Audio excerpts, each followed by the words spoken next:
बिस्मिल्लाहिर्रहमानिर्रहीम। ऑनलाइन मालूमात YouTube channel में खुश आमदीद। फ्रेंड्स, अगर आपको वीडियो पसंद आ जाए तो इस वीडियो को लाइक और शेयर ज़रूर कीजिएगा। चैनल ऑनलाइन मालूमात को सब्सक्राइब करना ना भूलेगा। शुक्रिया। अब चलते अपनी वीडियो की जानिब।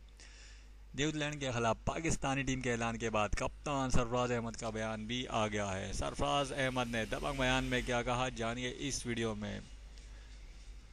पाकिस्तान बामुकाबला न्यूजीलैंड 5 ओडीआई और 3 टी20 मैचेस की सीरीज़ 6 जनवरी 2018 से शुरू होगी।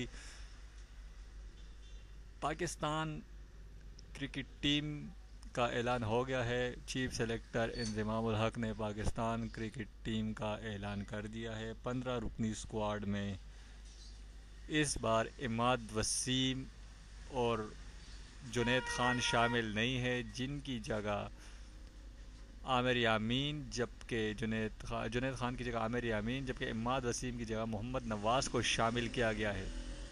सरफराज अहमद का कहना है कि Pakistan cricket team champion trophy के पहले मैच के बाद जिस तरह वापस अपनी फॉर्म में आई है, उसकी मिसाल नहीं मिलती। पाकिस्तान क्रिकेट टीम इस वक्त बहुत ही ज़बरदस्त तरीके से क्रिकेट खेल रही है।